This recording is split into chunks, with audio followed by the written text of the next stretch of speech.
todo o tempo do seu ministério para estar transmitindo a sua palavra.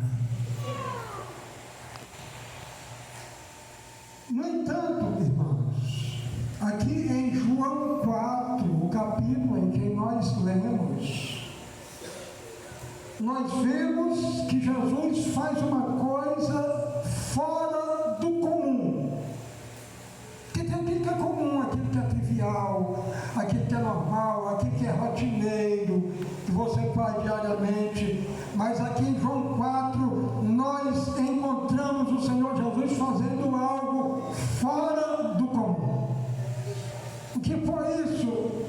Evangelista Jaime, que ele fez fora do comum, é que Jesus entrou em território geográfico e espiritual proibido.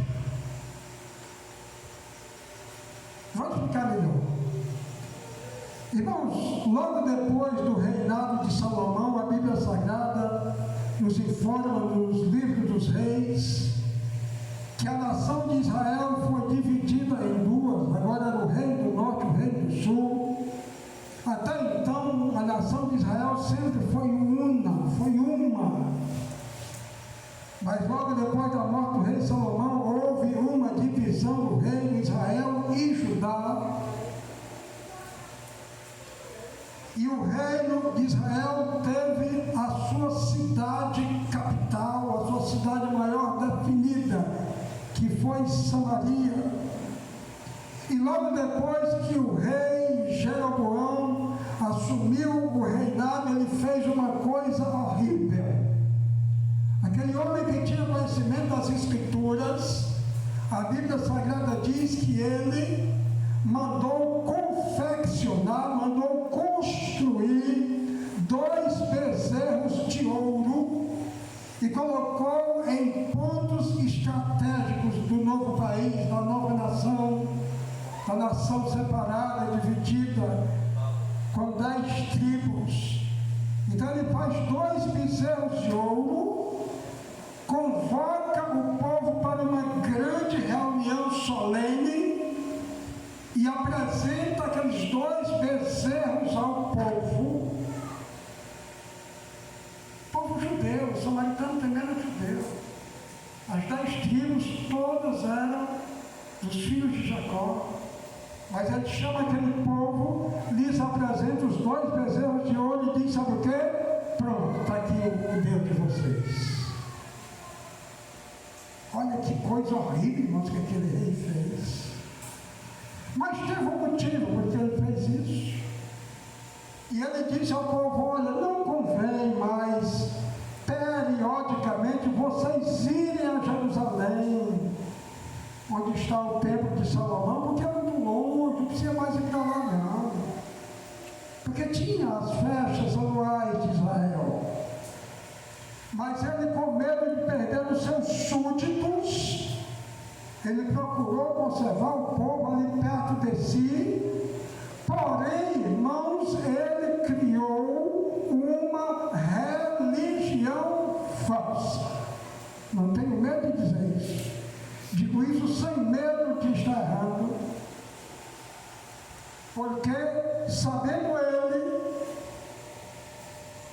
que o Deus de Israel, Deus da Bíblia, requeria para si, e única e exclusivamente para si, adoração, ele agora manda o povo adorar ídolos, bezerros de ouro. Algum tempo depois, irmãos, este povo foi levado cativo por outra nação, pela Síria. Mas nestes cativeiros, eles nunca levavam 100% do povo, sempre ficava um restante. Eles escolhiam os nobres, os mais sábios, aquela coisa toda, né? E houve um tempo em que o rei da Síria mandou sacerdotes pagãos a Samaria, a Israel, para ensiná-los a adorar os deuses da Síria. E a coisa ficou de tal modo que a Bíblia nos diz textualmente que quando isso aconteceu, quando os sacerdotes assírios vieram a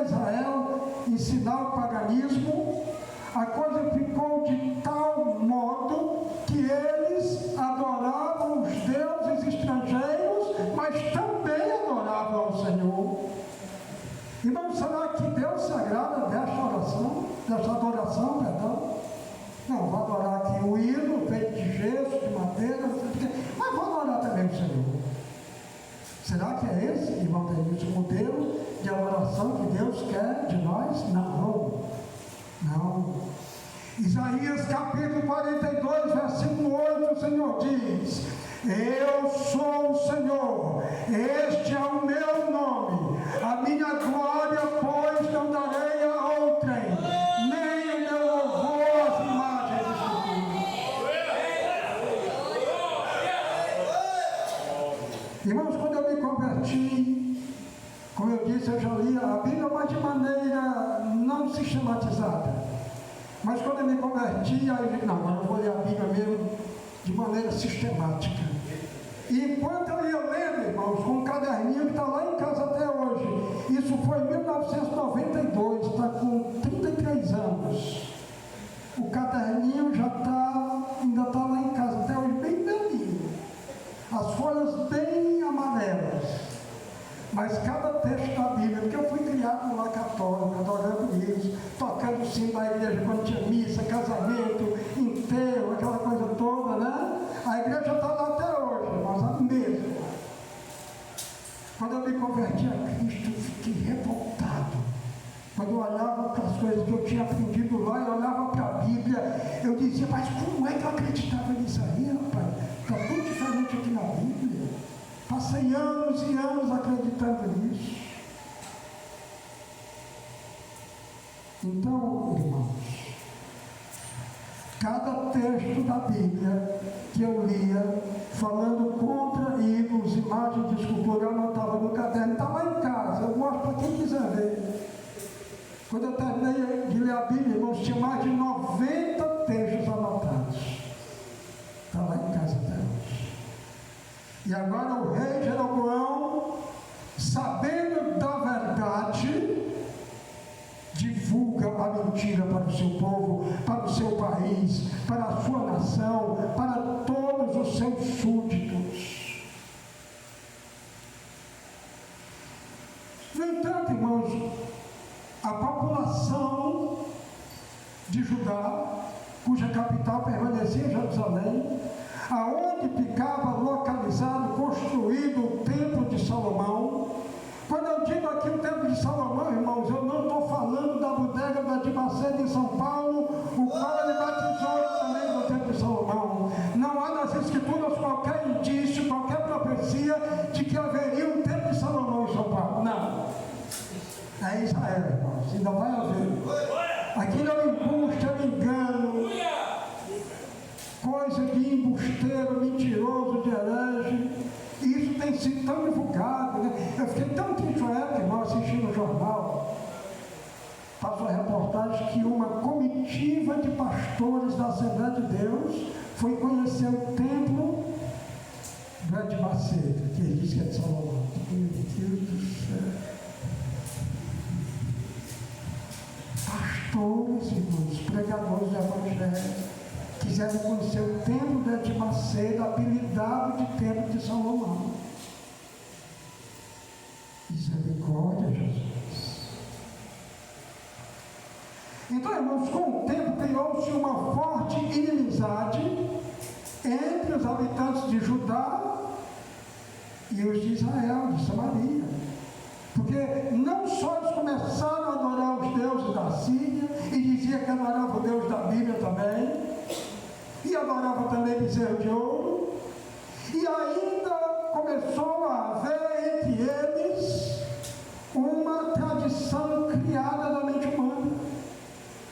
Que tradição era esta? É que lá no território de Israel havia e há até hoje um monte chamado Monte Gerizim.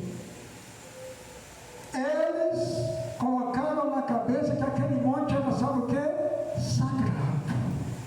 E tem que adorar nesse monte aqui, no Monte Gerizim. Ainda hoje, irmãos, tem crentes iludidos, mal instruídos, que dizem que para orar tem que subir no monte. Ah, vou para o monte.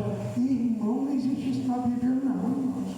Mas, irmão, já a Bíblia diz que até Jesus subia no monte para orar, não diz, irmão Deus? Então tem que subir também. E irmão, não é por aí não. Irmão, Jesus subiu no monte para orar porque as multidões o assediavam. Pessoas que acham que Deus só vai ouvir a oração dele se ele subir no monte, para saber agora. Irmãos, isso não é ensinamento bíblico. Isso é tolice, isso é sacrifício de tolo. E eu provo dentro das Escrituras, irmãos, a Bíblia diz que o Deus dos montes é o Deus dos vales. A Bíblia diz que Deus procura os verdadeiros adoradores que lhe adorem em espírito e em verdade. Jesus conversando com a mulher samaritana, a mulher disse, vocês judeus, a mulher diz, os nossos pais adoraram neste monte. Ela apontou para o monte Gerizim, e vocês judeus dizem que é lá em Jerusalém o lugar que se deve adorar. Aquela mulher estava com essa dúvida, e aí Jesus, vendo a dúvida dela, ele desmancha, ele desmantela o monte da Sabiaguaba, ele desmantela o monte Gerizim, diz, mulher, venha a hora, e já chegou em que os verdadeiros adoradores adorarão ao Pai, não é a mãe, é ao Pai em espírito e verdade. E ele ainda diz mais detalhadamente que não adorareis nem neste monte, nem em Jerusalém. Pronto, acabou com tudo. Muito menos no de São Paulo. Onde estão lá, meu amigo, minha amiga, nessa quarta-feira, conversa, meu irmão. Não vá nessa onda, não, fique com a palavra de Deus.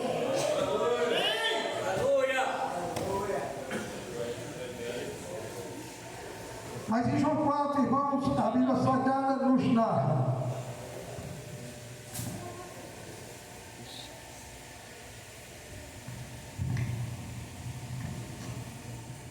que Jesus entra em território proibido.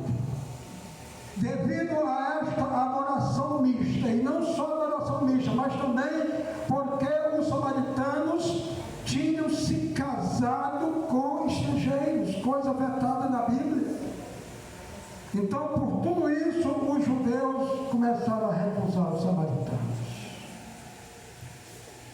A mulher chega mesmo a dizer para Jesus, porque os judeus não se comunicam com os samaritanos. Olha a intriga, irmãos. Por causa da verdadeira e da falsa adoração, por causa de casamento misto. Isso quer dizer, sabe o que para nós? Que ainda hoje, crente não namora e nem se casa com crente. Porque a Bíblia diz que as trevas não têm comunhão com a luz, irmãos. A pessoa, quando ainda não aceitou a Cristo como Salvador, irmãos, ela ainda está cega para o Evangelho. Em 2 Coríntios 4,4, muito conhecido, a Bíblia diz, dos quais o Deus desse século cegou o entendimento. É tão interessante isso, porque a gente é muito acostumado a ver cego dos olhos físicos.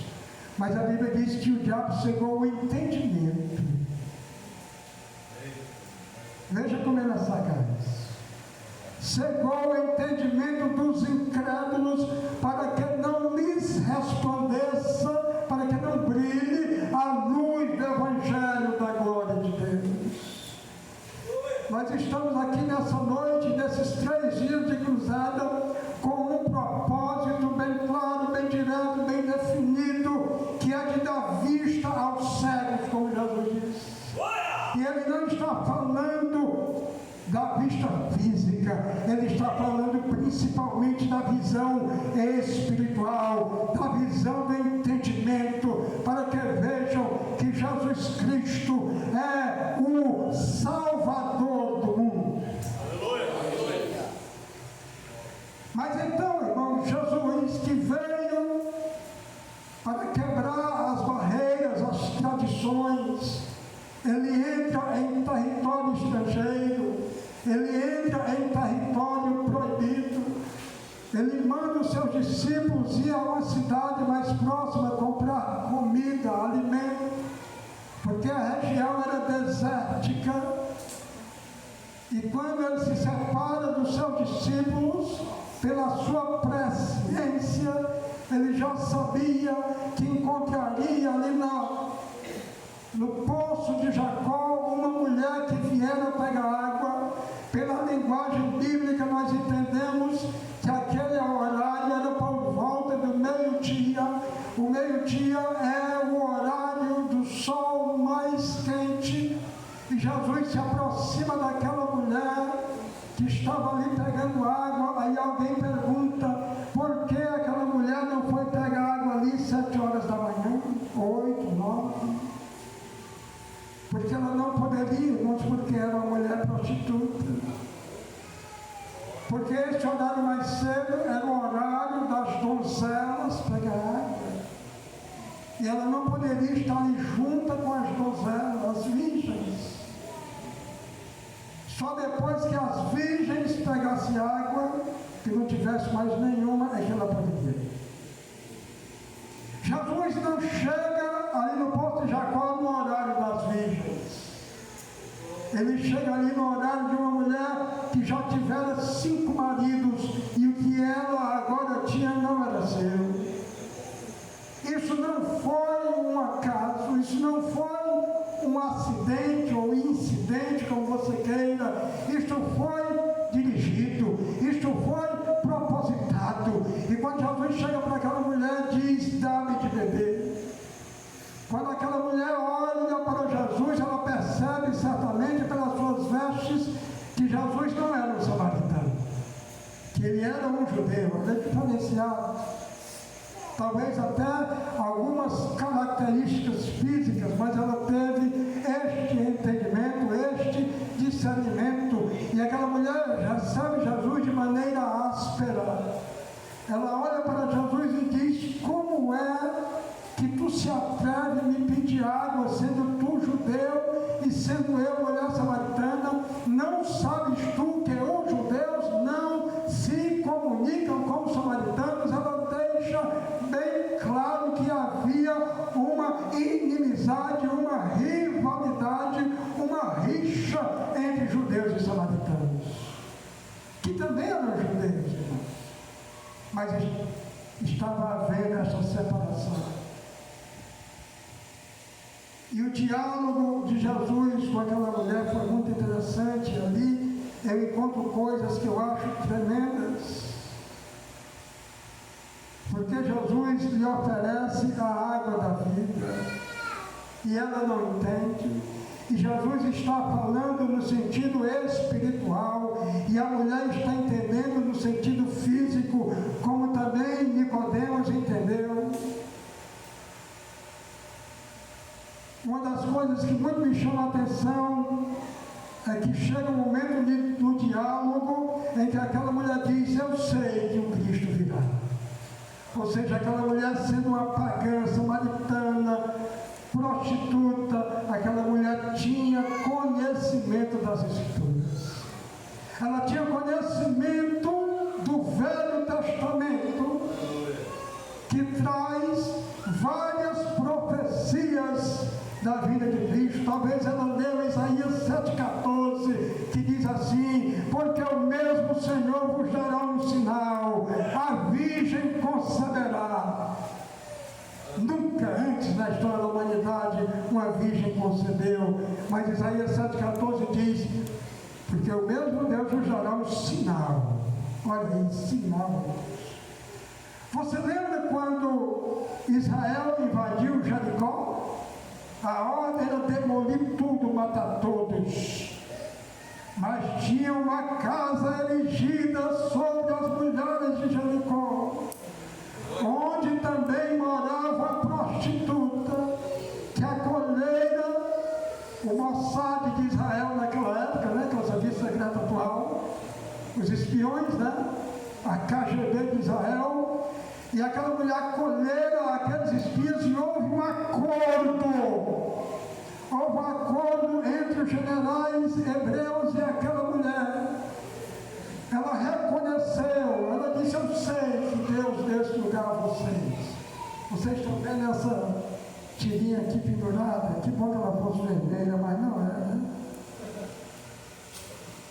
Eu sei que vocês vão invadir essa cidade e vão matar todo mundo, mas os soldados disseram: sim, mas você vai escapar. Você vai colocar uma corda vermelha, um barbante vermelho, pendurado na janela da sua casa. E esse barbante vermelho será um sinal de que é ali que você mora. Eu quero lhe dizer uma coisa: em breve Cristo voltará para arrebatar a sua igreja, o seu povo. E Ele vai derramar sua ira, e Ele vai derramar as pragas sobre a terra. Mas tem um povo aqui neste mundo que tem um sinal.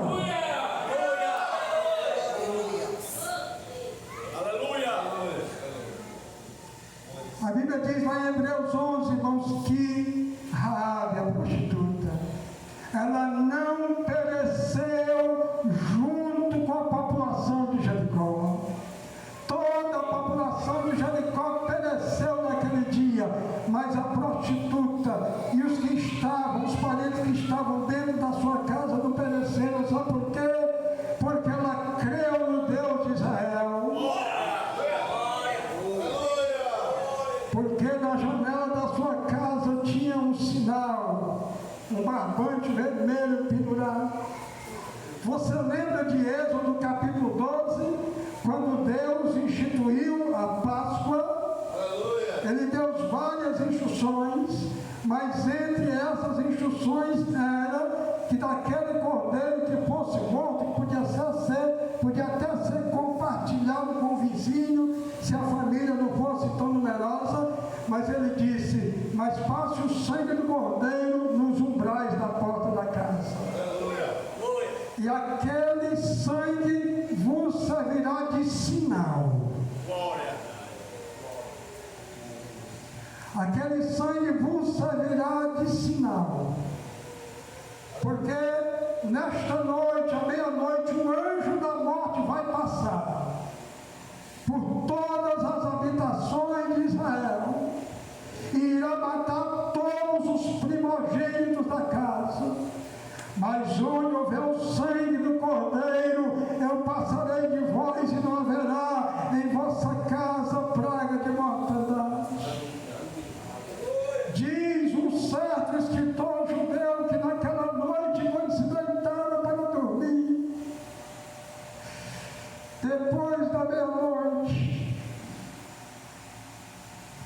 um certo primogênito deitado perto do seu pai cutucou o pai.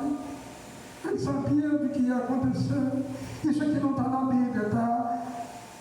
Com um certo historiador judeu, diz que aquele primogênito estava rolando para um lado e para o outro, enquanto com o pai. E o pai: meu filho, o que você tem que você não consegue dormir? E me perguntou: pai, eu estou incomodado com uma coisa. Que é, meu filho? Pai, o senhor tem certeza que passou um sangue lá, pai? Tem, meu filho, eu tenho certeza que eu passei o sangue lá.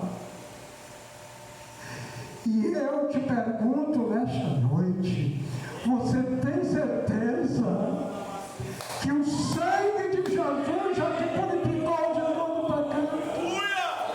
1 João capítulo 1, versículo 7. Está dito: e o sangue de Jesus nos purificará de todo pecado, nos purifica de todo pecado.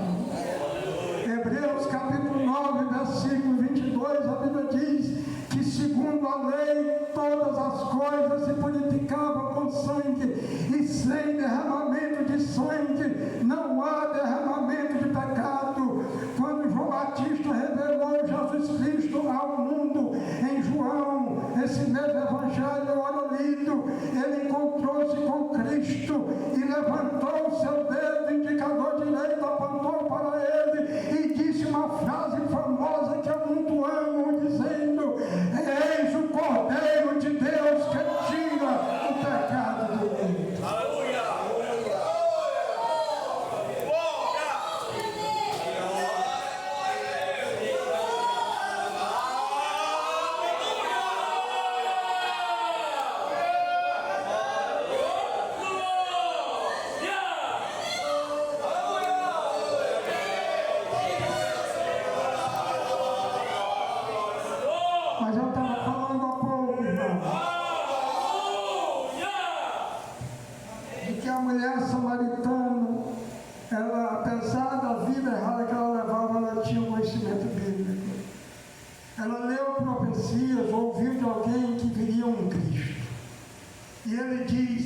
disse para Jesus: eu sei que o Cristo virá. E quando ele vier, ele nos ensinará todas as coisas. Eu acho tremendo.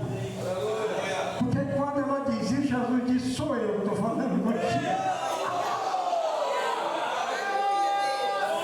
Eu quero te dizer uma coisa: o mesmo Jesus que existe desde os dias da eternidade está aqui nesta noite, porque a sua palavra diz: aonde estiverem dois ou três reunidos em meu nome, ali eu estou no meio deles. Ele está aqui entre nós, irmão, com o seu poder, com o seu amor, com a sua misericórdia. Não importa qual seja os pecados que você tenha cometido, Ele está te chamando, Ele está dizendo: há mais de 2000 anos, a sua voz potente tem ecoado através dos séculos, dizendo: vinde a mim, todos vós que estáis cansados e sobrecarregados, e eu vos aliviarei.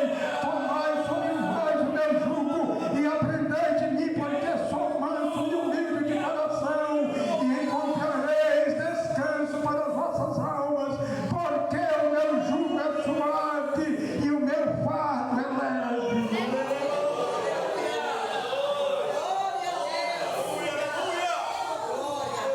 Às vezes alguém chega para alguém que está querendo se converter e diz: não vai não, ser crente é tão difícil, não pode isso, não pode aquilo, não sei o quê.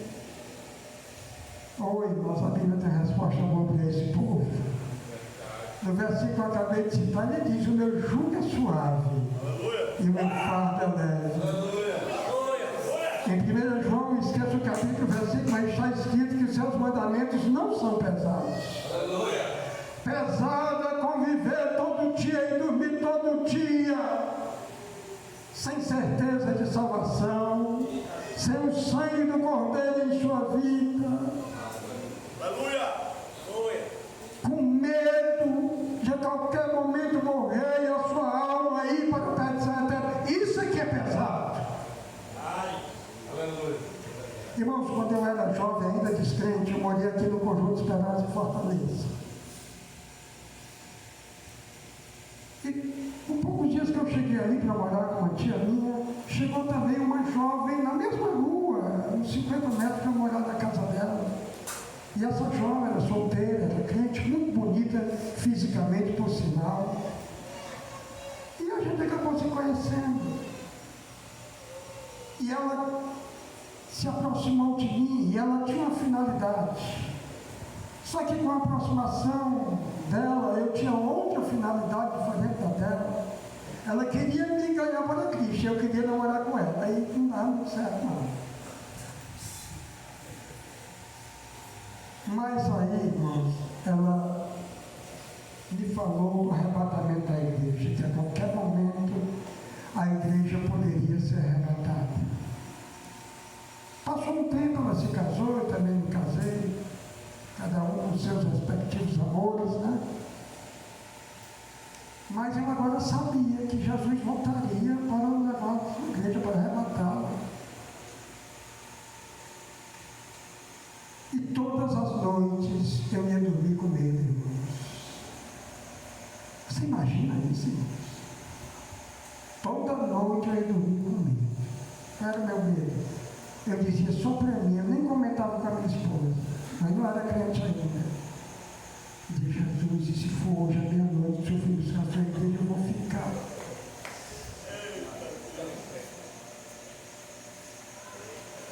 E eu sempre tive um costume de dormir com o radinho ligado na cabeceira da cama. E teve uma das noites que eu dormi com o rádio ligado. Quando eu acordei de madrugada, estava sendo transmitida uma mensagem sobre o arrebatamento da igreja. E eu acordei, de repente comecei a ouvir, eu disse: pronto, a igreja foi, eu fiquei. Deixa eu lhe perguntar uma coisa. Alguma vez na sua vida você já passou por um susto tão grande, um medo tão grande, que você chegou a ouvir as batidas do teu coração? Já? Ela aqui já. É ruim, né, irmão? Irmã, eu fiquei tão desesperado, meu coração começou a bater tão forte que eu ouvi as facadas no meu coração.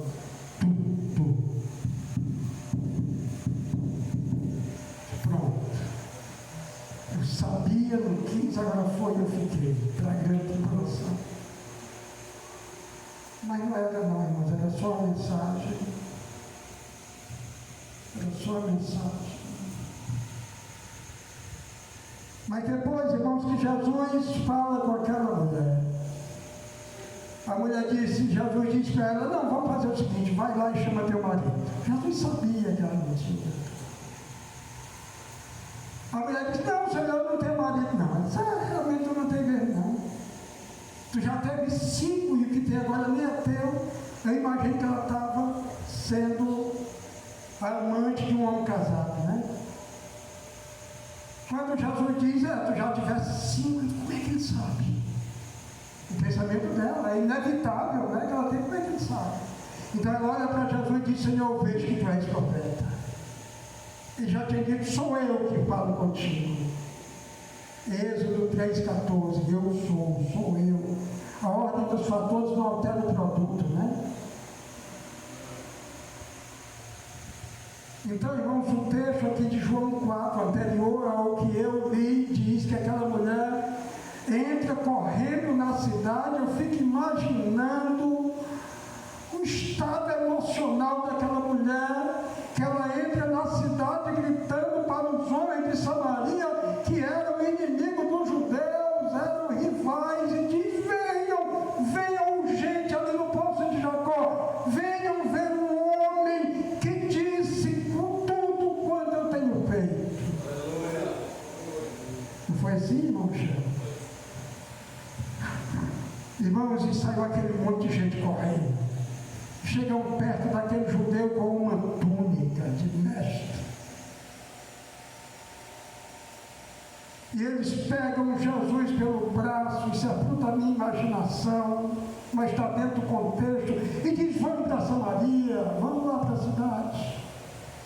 Lembro aos meus amados ouvintes, os que leem e os que não leem a Bíblia, que em ocasião anterior a isso, Jesus mandou precursores a Samaria, pedindo para que ele passasse pelo seu território, e eles não permitiram. Quem lê a Bíblia sabe disso, lembra disso. Quando os samaritanos não permitiram que Jesus passasse pelo seu território, os filhos do trovão perguntaram a Cristo, Senhor, tu queres que a gente peça fogo do céu para consumir eles? Jesus disse, não. João capítulo 3, versículo 17, a gente só cita mais o 16, né? Mas em João 3,17 a Bíblia diz, porque Deus enviou o seu Filho ao mundo, não para que condenasse o mundo, mas para que o mundo fosse salvo por ele. É este o desejo de Deus. Na carta de Pedro, a Sagrada Escritura diz, porque Deus é longânimo, não querendo que alguns se percam, ou seja, não querendo que alguns vão para o inferno, mas sim que todos se convertam e venham ao conhecimento da verdade, a se salvarem. Mas que verdade é esta, pregador? A verdade não são letras, a verdade não é o papel das Escrituras, a verdade é uma pessoa. E quem é esta pessoa? Essa pessoa é a de João 14,6, que disse, eu sou o caminho, eu sou a verdade, eu sou a vida, e ninguém vem ao Pai a não ser por mim. A verdade é o próprio Senhor Jesus Cristo em pessoa. É esta pessoa que nós estamos apresentando aqui nessa noite para os nossos amados ouvintes que ainda não tiveram um encontro de salvação com Cristo. Mas Jesus entra naquela cidade E a Bíblia diz que os samaritanos que anteriormente lhe recusaram, só de passagem, agora disseram: Jesus, fica aqui com a gente, Jesus.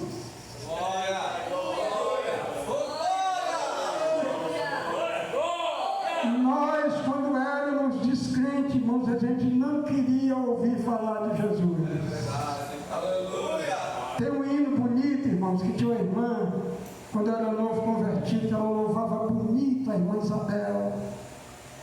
Que eu nunca esqueço de uma estrofezinha bem pequenininha. Eu sou ruim de aprender hino, eu sei pouco hino.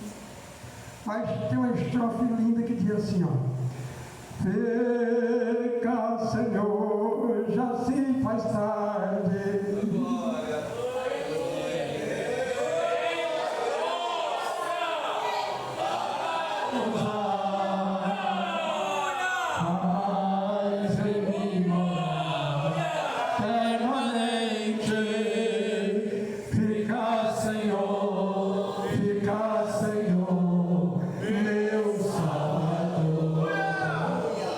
Irmãos, quando nós não conhecemos a Jesus cheio de amor, a gente se esquiva dele, mas quando nós o recebemos em nosso coração, a gente fica, Senhor. Nunca mais você quer que ele saia da sua vida, do seu coração, não. Os samaritanos que odiavam os judeus, Jesus fica com a gente aqui uns dias. Jesus fica ali, irmãos, e imagina a quantidade enorme de samaritanos que se converteram.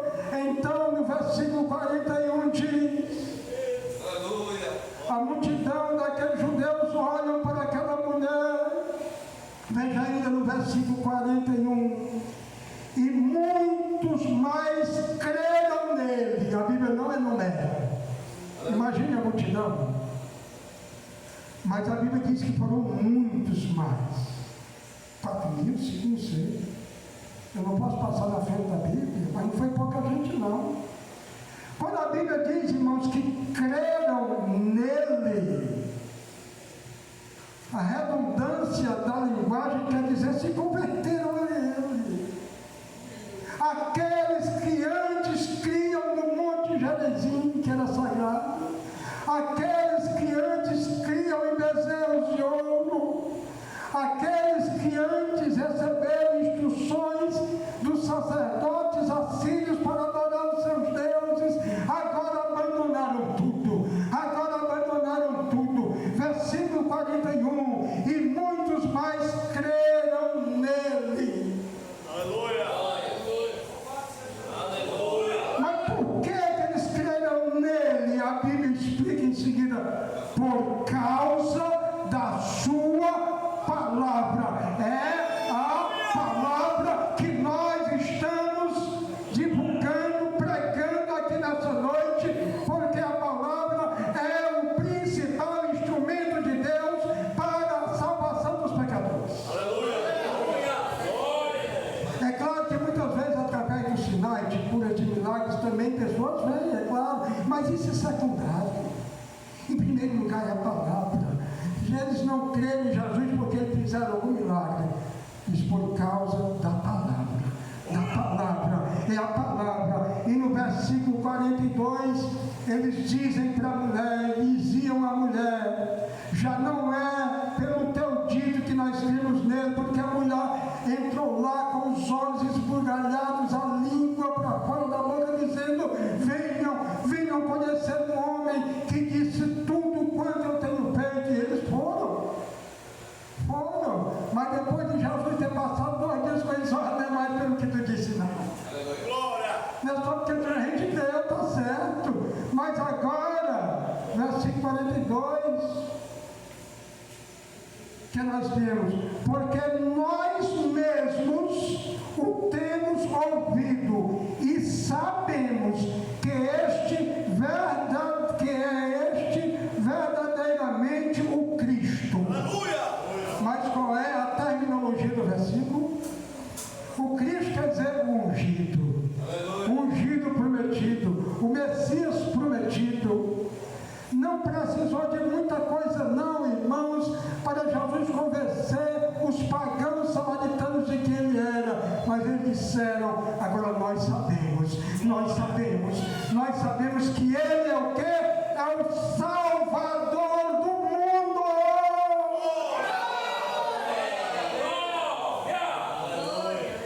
Você que ainda não é crente, que está aqui nessa noite, você precisa não somente saber que Jesus Cristo é o único Salvador do mundo. Saber é apenas uma informação. Você não precisa apenas da informação. Você precisa nascer de novo. Você precisa entregar a sua vida a Jesus, como essa multidão de samaritanos aqui fizeram. E nos relatos bíblicos, a Bíblia mostra muitos outros que creram nele. Eu gosto de citar João capítulo 11, na ocasião da ressurreição de Lázaro. A Bíblia diz que ali tinha uma multidão de judeus assistindo. Eles viram aquela cena, eles viram aquela coisa assustadora. Um morto de 4 dias, era 4 meses, né? Para não aumentar nem diminuir. Viram quando aquele morto de 4 dias sai da sepultura.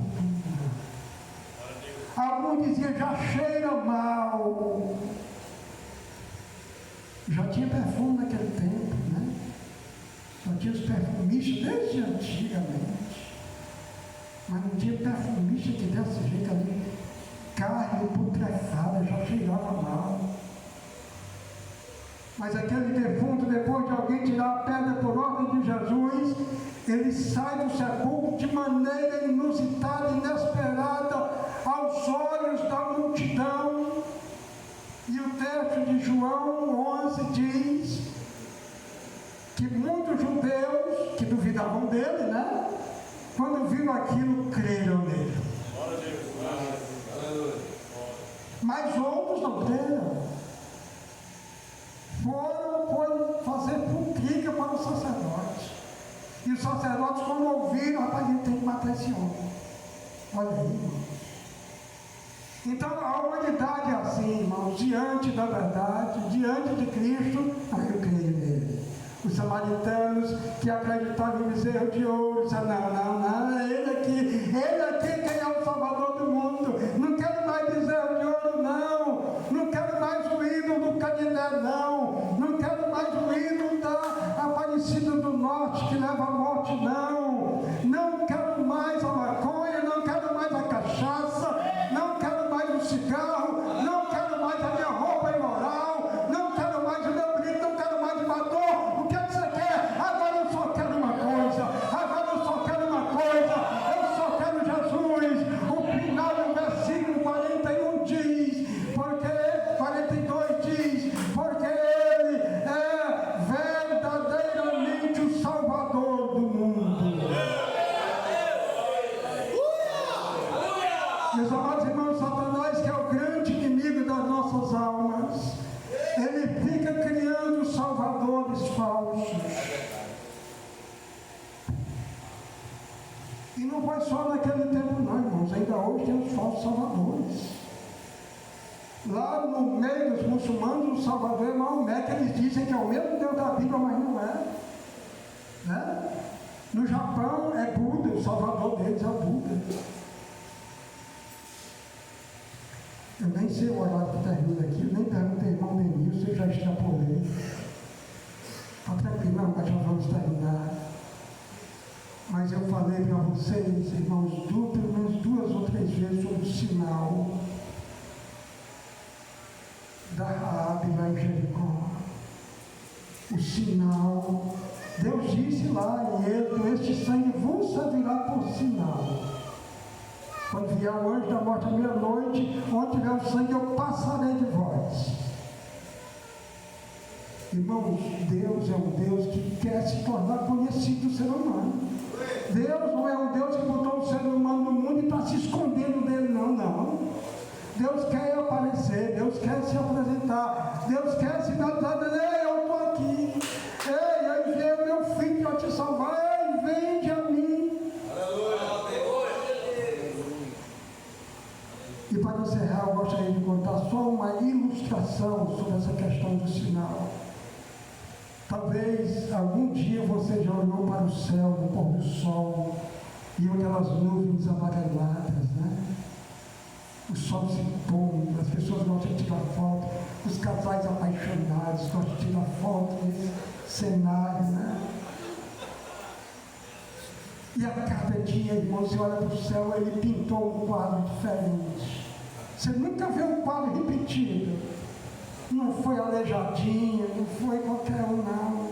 É o Deus Todo-Poderoso. Ele está sinalizando para você: ei, eu existo, eu quero te salvar, eu te amo, eu mandei meu filho por ti. Então a ilustração diz que um pai de família tinha um filho muito querido em casa. Mas um dia houve uma discordância, houve uma briga entre aquele pai e aquele filho. Discutiram de maneira tal que o filho ficou desgostoso, foi no seu quarto, arrumou suas roupas, botou dentro de uma mala, pegou o trem e viajou, foi-se embora. Nós vemos lá em Lucas 15 a parábola do filho pródigo, né? E aquele filho passou muitos anos distante, sem se comunicar mais com o pai. Estava desgostoso com eles. Eu nunca esperava que meu pai me dissesse aqui.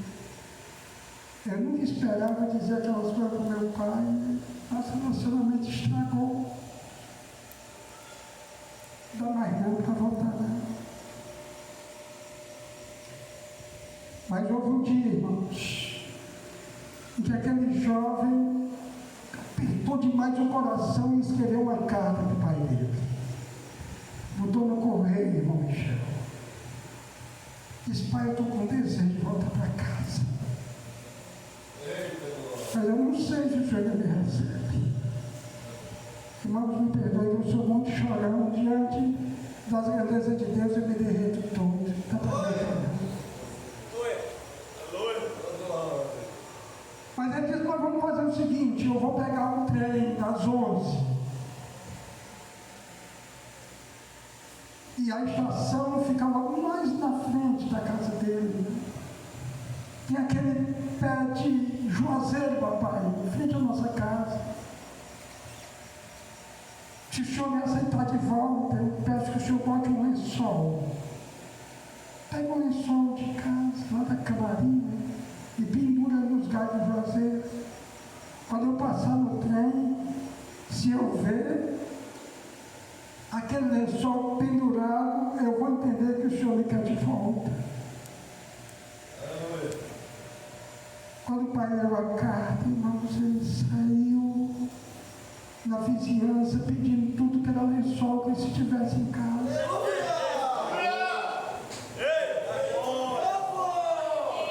Ele botou mais de 50 lençóis pendurados naquela árvore. Ele pensava: pode ser que se eu botar só um, pode ser que ele não veja.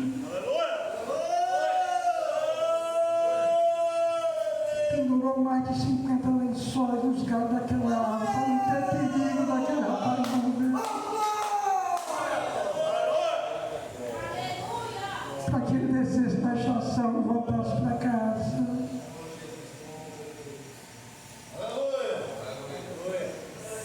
Eu quero lhe dizer uma coisa nessa noite.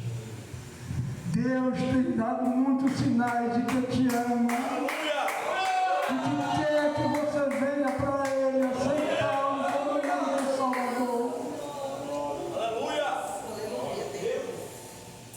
Todos os dias Ele estende nuvens no céu sinalizando para você.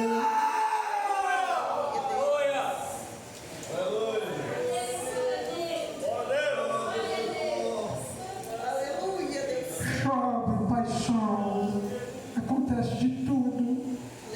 E os empregados dizem: não, tudo isso é obra da casa, por acaso. É não, irmãos, é Deus sinalizando para a humanidade. Eu existo, eu estou aqui, eu sou o teu único Deus, eu sou o teu único Salvador.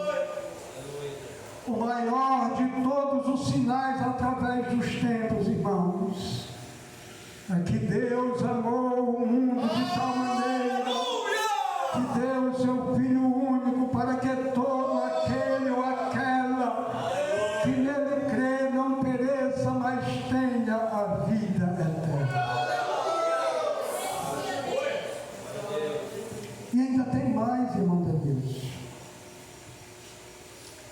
A Bíblia nos diz que Deus pôs dentro do homem uma coisa invisível chamada espírito.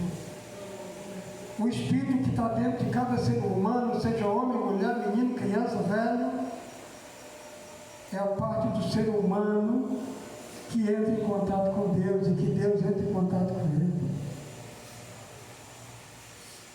Mesmo um ser humano não crente, em dados momentos da sua vida, ele sente aqui dentro, ele não sabe o que é, mas ele sente algo mexendo aqui dentro, um desejo por algo que ele não sabe o que é. É o Espírito de Deus contactando com o teu espírito, te dizendo: eu sou o teu Salvador, vem para mim.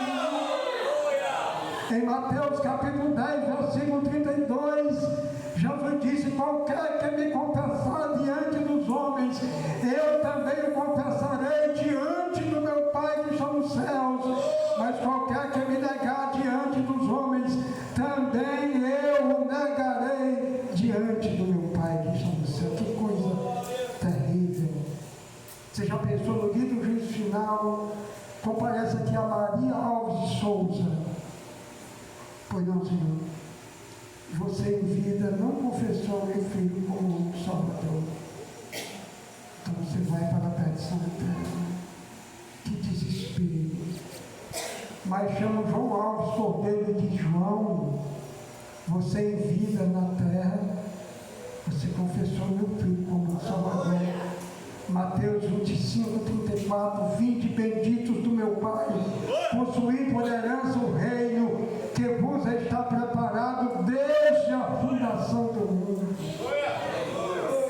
Deus diz para toda a humanidade: eis que ponho diante de vós a vida e a morte.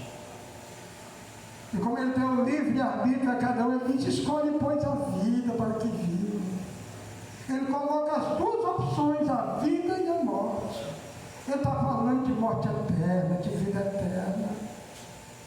E além de ele dar duas opções, ele não diz: agora você escolhe. Não, escolhe a vida, Deus. Escolhe isso aqui que eu vou